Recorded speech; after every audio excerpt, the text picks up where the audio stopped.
কোনো মেয়ে যদি সংসারের খরচের টাকা বাঁচিয়ে রেখে নিজে সঞ্চয় করে, সেটা কি ঠিক আছে নাকি অনৈতিক?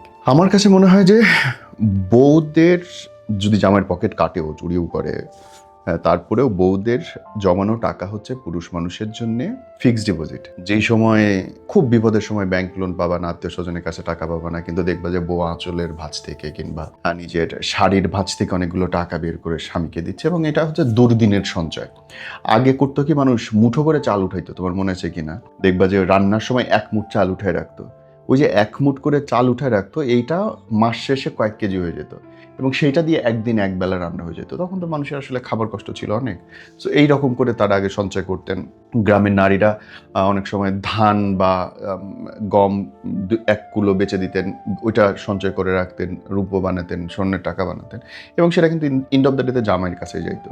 ছেলে মানুষকে আল্লাহ অনেক কিছু দিছে, কিন্তু কিছু জিনিস একেবারেই দেয় নাই। তার মধ্যে একটা হচ্ছে মানি ম্যানেজমেন্ট। এরা জানে না যে টাকা কেমনি সঞ্চয় করতে হয়। কোনো পুরুষের বিয়ের আগে দেখবা টাকা জমে না, যতই ইনকাম উড়ে উড়ে চলে যায়। এবং বিয়ের পরেও যদি পুরুষ মানুষ তার বউয়ের সাথে শেয়ার না করে, যেমন এই দোষ আমারও আছে, ওয়াইফের সঙ্গে যদি ইকোনমি শেয়ার না করে, যে কত ইনকাম হচ্ছে, কোথায় খরচ হচ্ছে, তাইলে তাদের অপচয় হওয়ার সম্ভাবনা অনেক বেশি থাকে। সো এই জায়গাটায় আমার মনে হয় যে প্রত্যেকটা মেয়ের উচিত তার জামাইয়ের কাছ থেকে, সংসারের টাকা থেকে যতটা পারে নিয়ে সেভ করা। এবং এটা তো অনৈতিক মোটেই না, বরং এটা জামাইয়ের জন্য ইন্ড অফ দ্য ডেতে ভালো। এবং সমস্যা এক জায়গায়, সেটা হচ্ছে ছোটখাটো বিপদ লাগলে ধার দিবেন, কিন্তু ধার ফেরত নিবেন সুদ সহ।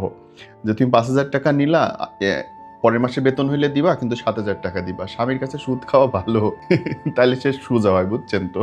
এই কাজটা করবেন, কিন্তু যেটা বলতে চাচ্ছিলাম, বেশি করেন না। ধরেন একবার 5,000 টাকা নিয়ে আমি যেমন 27 বার আমার বড় টাকা ফেরত দিছি, এখনো শোধ হয়নি। তো এটা খুব মুশকিল।